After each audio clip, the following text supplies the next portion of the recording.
Bonjour à toutes, bonjour à tous. Dans cette vidéo, je vais faire une petite rétrospective suite à la rénovation d'un appartement que j'ai réalisé à distance depuis Hong Kong grâce à à l'aide d'un artisan de confiance. Et donc, dans cette vidéo, je vais t'expliquer comment je suis passé d'un état actuel d'un appartement squatté, délabré, sale, avec des cadavres de bouteilles, comme tu as pu le voir dans les 3 dernières vidéos que j'ai pu poster sur la chaîne. Donc, en gros, de l'état actuel à gauche au résultat final à droite. Donc bien entendu, je vais dans cette vidéo te donner le plan avant les travaux. Donc également, je vais te faire visiter l'appartement, en fait un autre appartement mais qui a la même configuration via Matterport. Donc c'est ce qui permet de faire des visites virtuelles. Donc Matterport, en gros c'est une sorte de gros appareil photo qu'on va placer à différents points de l'appartement et à la fin ça permet d'avoir une vision 3D de l'appartement et de faire une visite virtuelle avec un casque VR ou tout simplement via une page internet. Ensuite, je vais revoir les 3 options qui avaient été proposées par l'artisan et puis après réflexion, on est parti sur une 4e option et je vais t'expliquer pourquoi. Et bien entendu, je te donnerai des photos du résultat final, comme tu peux voir à droite, et bien entendu, on fera une petite visite virtuelle de l'appartement, et finalement, je conclurai par quels ont été les challenges, les points positifs, et de réaliser comme ça une rénovation à distance, parce qu'on sait que c'est pas toujours évident quand on est loin du chantier.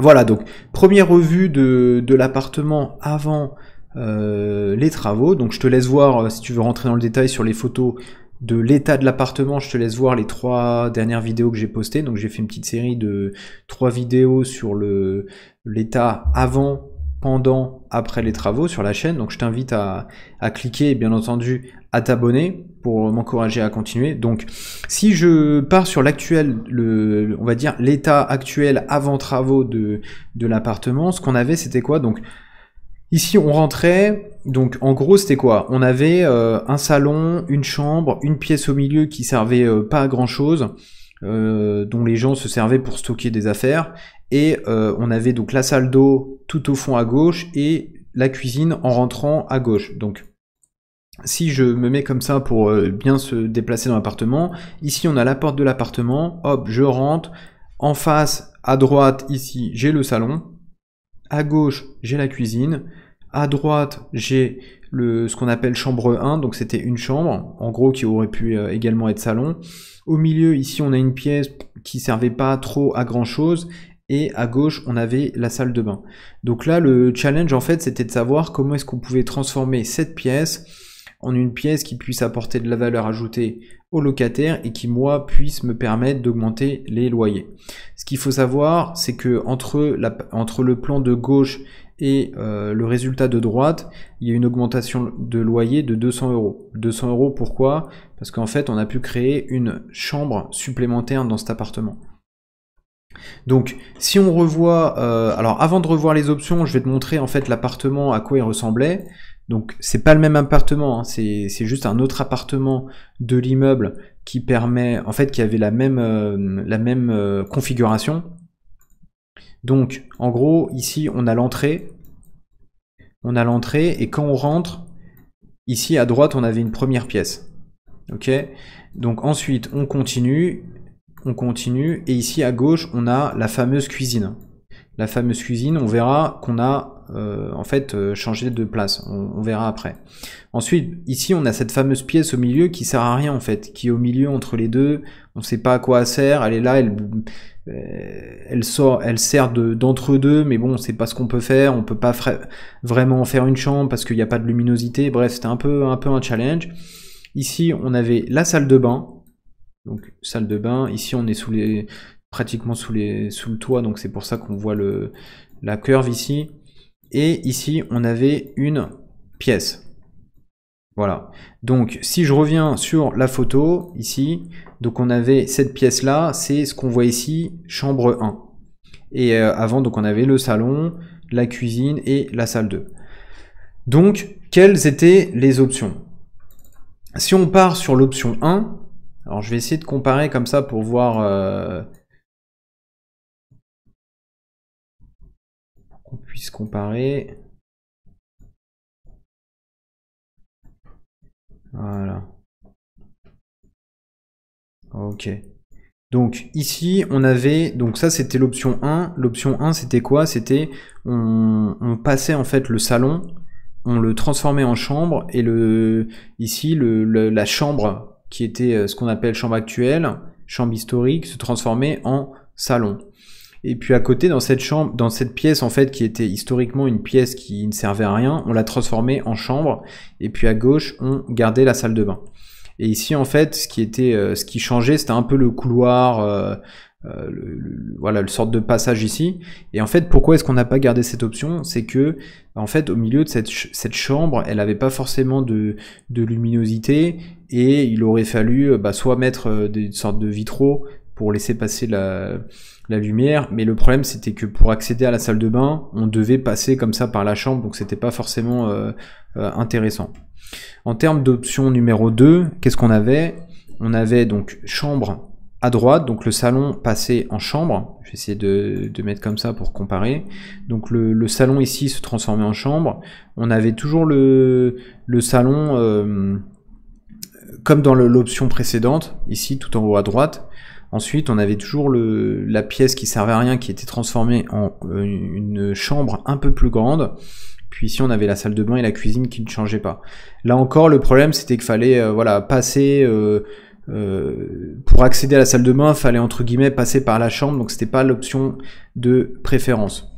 Et option numéro 3, donc ça, l'option numéro 3, c'était l'option qui coûtait la moins chère. Donc on gardait, grosso modo, il y avait, on avait le salon qui passait en chambre, donc pas forcément beaucoup de travaux à faire. Ici, la chambre historique qui se transformait en salon. Et puis là, pareil, on créait une chambre toujours au milieu, là, entre la salle de bain et je remets comme ça, entre la salle de bain et le salon. Donc voilà, encore une fois, pas intéressant. Et du coup, sur quelle option on est parti? Donc encore une fois, on n'a pas eu besoin de faire appel à un architecte, hein. On a tout simplement pris un papier, un stylo et on a réfléchi pour optimiser les espaces.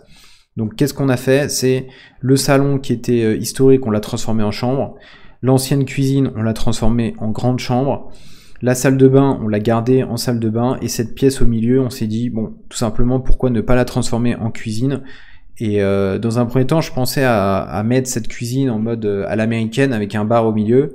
Puis finalement, on s'est dit, transformer en cuisine, c'est une bonne idée. Par contre, on va continuer on va ségréguer cette cuisine pour que le salon ou la chambre ici puisse être une grande chambre avec un accès fermé.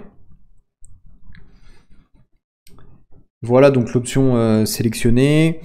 Ce qu'il faut savoir, c'est que grâce à cette option là ici, si je vais ici comme ça, par rapport au résultat final, alors je sais pas si j'ai le résultat ici final, ça m'a permis de gagner grosso modo 200 € de loyer mensuel, et l'appartement a été loué, il a été loué lors de la première visite.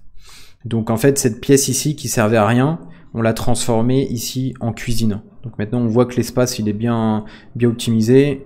Une pièce historique qui n'était pas utilisée aujourd'hui nous sert de cuisine. Et puis ici à droite on a un grand salon. Donc si je te montre des photos, ici on a la visite via Matterport. Je rentrais dans le détail tout à l'heure. Donc encore une fois, Matterport, c'est un appareil qui permet de capturer des photos, donc dans toutes les pièces de l'appartement, voire même sur plusieurs points d'une même pièce. Et puis à la fin, en fait, on a une visite 3D. On peut se déplacer dans l'appartement. On peut même revoir les dimensions. Et ici, on a... Voilà, je vais me déplacer. Donc ça, on a la fameuse cuisine qui était positionnée dans la pièce qui ne servait à rien. Ensuite, on a la fameuse salle de bain ici. Donc belle cuisine, belle douche à l'italienne avec des grands carreaux de carrelage en mode un peu marbre. Donc on a un toilette qui est séparé. Ici, première chambre, grande chambre ou salon en fonction de la destination. Et ça, du coup, c'était l'ancienne cuisine qui a été transformée également en chambre. Voilà. Donc appartement très lumineux. Très lumineux, on a de l'espace. Et ce qui est bien, c'est que c'est un appartement qui s'est loué très très rapidement. Donc si je te montre la rénovation finale sur Matterport, qu'est-ce qu'on a? Donc encore une fois, visite 3D, je peux même rentrer, avoir les mesures, ce qui est intéressant. Donc là, je vais rentrer, je vais me mettre au niveau de l'entrée. On a même également changé la chaudière. Ici, on a mis une nouvelle chaudière. Ok, donc là, ce qu'il faut savoir, c'est que voilà, porte refaite, toute neuve. Hop, on rentre, ici, première pièce. Je continue. L'ancienne cuisine transformée en pièce, ça peut être une chambre, ça peut être un bureau, mais bref, ici on a gagné une pièce. Ensuite, on rentre ici. Ici, historiquement, on avait une pièce qui ne servait à rien, donc cette pièce, elle a été transformée en cuisine. Ici, on a créé un toilette séparé. Ici, on a la salle de bain historique, en fait, qui était une grande salle de bain. Ici, on a juste ségrégué les toilettes de la salle de bain. Et ici, on a une deuxième pièce qui peut être un salon, une chambre. Bref, on a de l'espace. Et ce qu'il faut savoir, c'est qu'on a on a de l'espace. On a de la luminosité qui rentre. Et ça nous a permis d'avoir un résultat qui ressemble à ça. Voilà. Donc comment est-ce qu'on a fait pour passer, on va dire, d'un plan d'un appartement complètement squatté, délabré, à un résultat que tu vois sur cet écran? Bah, j'ai envie de te dire, si tu regardes dans les 3 dernières vidéos que j'ai postées dans cette série, d'ailleurs je t'invite à t'abonner à la chaîne et à liker cette vidéo, ça m'encouragera à continuer à en faire plus. Donc comme tu verras en fait dans la première vidéo de cette série, c'est que au niveau de la communication en fait avec l'artisan, on avait une bonne communication, on avait des échanges pratiquement quotidiens sur WhatsApp. Et la communication, surtout quand on est à distance, c'est quelque chose de très très très important. Et voilà, faut pas hésiter à bien communiquer, à donner son point de vue. Si on n'est pas d'accord avec ce que propose l'artisan, faut pas hésiter à proposer d'autres solutions et à réfléchir ensemble. Surtout que voilà, la distance, comment est-ce qu'on peut combler une problématique de distance? On peut la combler via la communication. Ensuite, cet artisan, alors déjà, ce qu'il faut savoir, c'est que c'est un artisan de confiance, que je suis déjà passé par lui à plusieurs reprises. Je l'ai déjà recommandé à d'autres amis et il a toujours livré en temps et en heure. Donc, voilà, j'étais on va dire, en toute confiance pour injecter, grosso modo, 27 000 € de travaux avec cet entrepreneur. Et bien entendu aussi, ce qu'il faut savoir, c'est que avant de partir sur des travaux comme ça, il faut toujours se poser la question sur le fait de réagencer des pièces. Est-ce que ces actions-là vont me permettre d'augmenter les loyers ou pas? Si la question est non, si la réponse est non, c'est qu'il est peut-être pas intéressant de faire ce changement de réagencement. Pourquoi? Parce que 1, ça génère un coût, et 2, s'il n'y a pas un retour sur investissement suite à ce coût, en fait, il est tout simplement pas intéressant de faire ce changement. Par contre là on a vu que cette pièce qui changeait à rien a été qui servait à rien a été transformée en cuisine. Le fait de passer cette cuisine ici m'a permis de créer une nouvelle pièce, et le fait d'avoir créé cette nouvelle pièce m'a permis de louer cet appartement historique, donc qui était loué historiquement à 450 €. Je crois même qu'il était loué à 430 si mes souvenirs sont bons. Je crois 450.